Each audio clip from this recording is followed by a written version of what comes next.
Itu Pak, apa yang Bapak mencermati yang tadi Mas Dana mengatakan, kita kelihatannya secara tampilan itu tangkap sana, umumkan, sita sana dan segala macam. Buktinya setahun itu hasilnya justru terjadi penurunan dari 37 ke 34. Apa Pak yang bacaan Pak Mahfud? Ya, pertama memang saya melihat kalau dari sudut pemerintahan itu kan lebih banyak slogannya, lebih banyak janji, komitmen. Iya, sementara di lapangan agak kurang kuat, ya, agak kurang kuat. Terutama KPK di tahun lalu itu kan memang lemah sekali, seperti tidak kerja apa-apa. Sementara komitmen presiden di mana-mana kejar korupsi, ini korupsi. Sehingga misalnya aparat penegak hukum nampaknya ingin menampakkan itu kepada publik, mengejar gitu, tapi sebenarnya substansinya tidak sama dengan fakta korupsinya, sehingga korupsi ya tetap banyak di mana-mana, terkesan pilih kasus misalnya. Ya kan banyak kan yang dilakukan oleh Kejaksaan Agung dengan penuh hormat sudah melakukan banyak. Tetapi juga menjadi problem di dalam membangun persepsi tentang korupsi. Saya akan masuk nanti ke sana Pak. Tapi saya meneruskan dulu nih yang investor Basel yang sampaikan Mas Danang tadi siang, tadi sore. Dari segi peringkat juga turun. Jadi peringkat turun. Nah, gimana kondisinya dari segi peringkat? Kalau tadi indeksnya turun, peringkat dengan negara-negara yang turun. bisa dilihat kan sebetulnya dari indeks persepsi korupsi itu bukan cuma skor tetapi peringkatnya juga. Peringkatnya juga, betul. Jadi di tahun lalu itu di 2024 kita di peringkat 99 dari 180 negara. Tahun 2025 itu turun ke 109 dari 182 negara yang diukur. Jadi turun ke 109 ya. 109. Signifikan jauhnya ya itu. Cukup 10 poin ya. 10 poin. 10 poin turunnya gitu ya. Peringkat terbaik kita tahun 2019 di akhir periode pertama Pak Jokowi peringkat 85 dunia. 85. Saya masih optimis waktu itu karena sepertinya nggak akan naik lagi. mengejar Cina itu tinggal selangkah lagi kan waktu itu Cina tinggal 41 atau 42 gitu. India habis itu terus turun bersama dengan India gitu. Jadi kemudian kok malah turun gitu ya ini ya. Jadi sebetulnya ini ya problem survei itu kan butuh waktu ya. Jadi karena ada responden dan sebagian respondennya ini kan survei-survei independen, respondennya global. Jadi informasi yang terjadi di Indonesia dia butuh waktu untuk respondennya memahami. Jadi kalau terjadi perubahan di tahun ini, kadang di responden itu baru paham mungkin tahun depan atau tahun lagi. Ada proses yang dibutuhkan. Ada proses untuk mencerna informasi. Sehingga kemudian berbagai kemunduran dalam pemberantasan korupsi itu perlahan-lahan akan sampai ke responden yang ada di seluruh dunia. Sehingga kemudian bertambah. Jadi tidak bisa langsung hari ini ada apa langsung besok langsung surveinya buruk. Jadi butuh waktu gitu. Dan kalau nggak ada pembenahan ini pelan-pelan akan mundur gitu ini ya.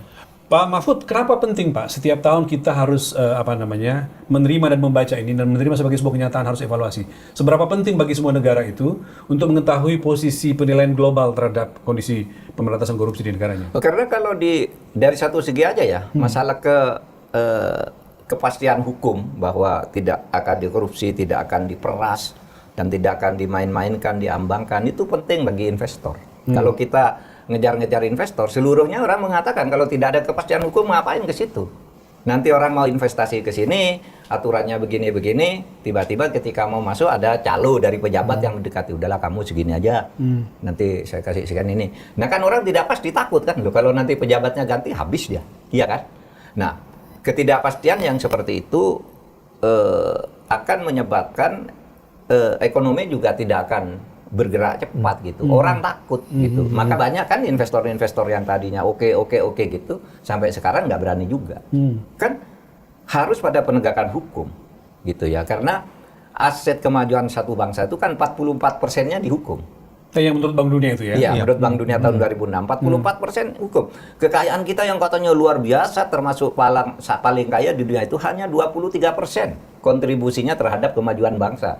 Kalau hukumnya tidak ditegakkan, ya itu semua hanya dikorupsi aja. Seperti kata Pak Prabowo, harta dicuri, dirampok, lalu dikirim ke luar negeri, rakyat nggak dapat apa-apa, meskipun kaya raya. Kan itu yang mau diselesaikan oleh Pak Prabowo, kalau nggak salah istilahnya net outflow of national wealth.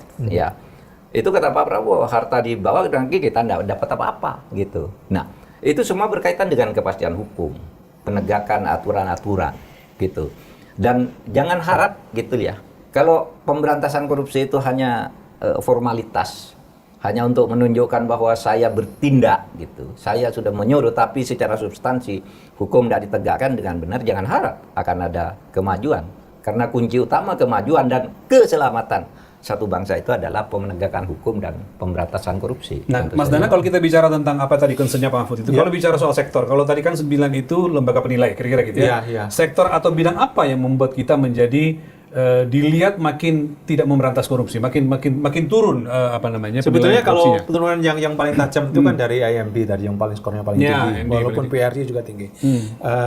Rata-rata dari risiko bisnis ya, mereka melihatnya Risiko risiko bisnis, bisnis oke. di Indonesia semakin risikonya semakin tinggi, sehingga kemudian terutama risiko korupsi buat bisnis semakin ini. Sehingga Risiko kemudian bisnis, saya itu- potong sedikit. Padahal Mas, belum sampai pada perkembangan bisnis terakhir ini, ekonomi kita kan semakin belum. makin Ini kesini tahun kan makin depan dipertanyakan. skornya. Ini makin Skornya ketahuan lagi tahun depan kan? Iya, Saya iya. meng-highlight itu karena Anda mengatakan risiko bisnis. Padahal belakangan ini justru makin kelihatan crash di pasar modal, ketidakpercayaan, lembaga pemeringkat menurunkan kita dan segala macam itu makin kelihatan nanti 2026 berarti kan? Iya, ini nanti baru akan muncul di survei tahun depan. Tahun depan. Ini berita tahun lalu ya, informasi tahun lalu dan Ya, tahun pertama pemerintahan Pak Tahun pertama Pak Prabowo, Iya, betul. iya. Jadi ini langsung belum terjun ke 3. belum ada informasi crash, belum ada penurunan rating Persis. dari beberapa Dari lembaga Moody's, pemerintah dari global mana-mana. gitu ya. Ini yang Betul. kemudian jadi prediksi beberapa lembaga konsultan bisnis internasional itu menemukan buktinya hari ini. Ini kan pada tahun lalu mereka mengumumkan risikonya semakin meningkat di Indonesia dan hari-hari ini kita mendapatkan buktinya. Dan kemudian salah satu poin penting juga yang membuat risiko berbisnis itu semakin tinggi di Indonesia adalah tadi kalau Pak Mahfud nyebutnya penegakan hukum dalam kerangka besar adalah tata kelolanya. Ya.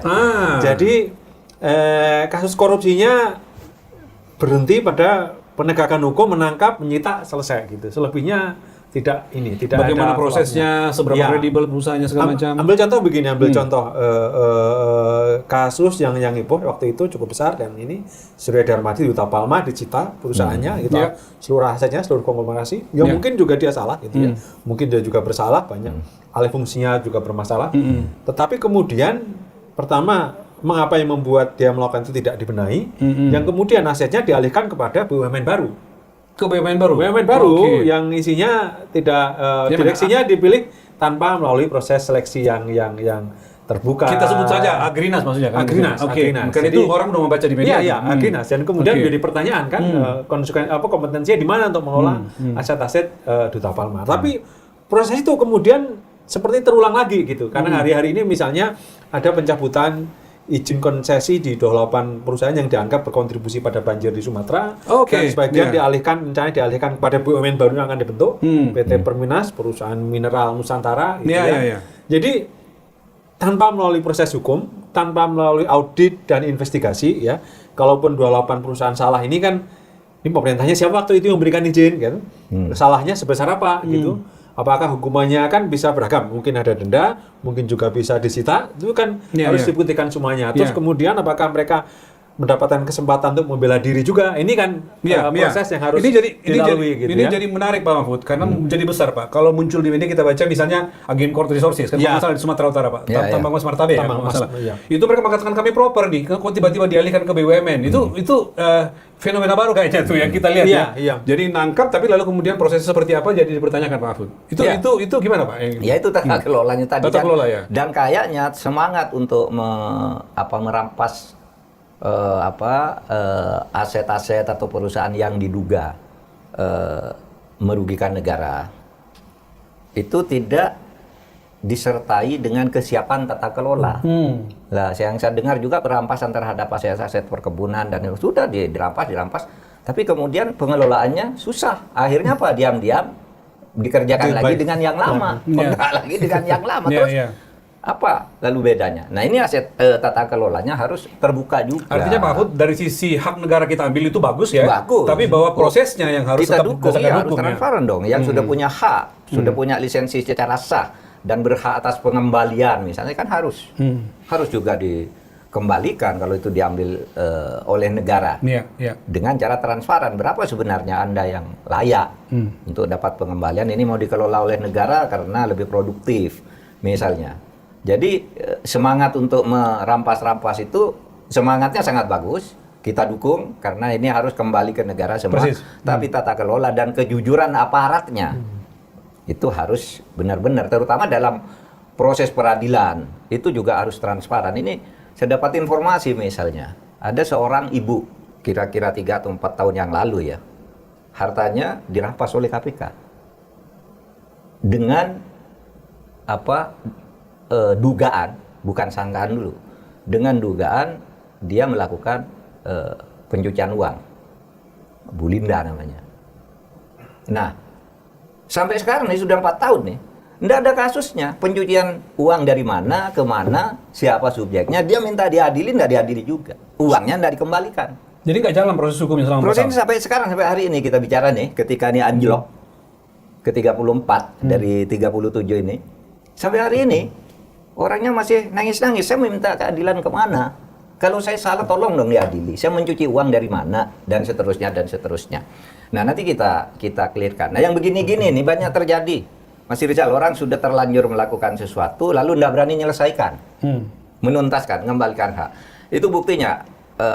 Mas Rizal masih ingat dulu saya berteriak-teriak di Kementerian Keuangan tuh korupsinya gede-gedean, baik terhadap aset negara, di perpajakan, di bea cukai. Saya sudah berteriak-teriak sejak dulu supaya ditindak.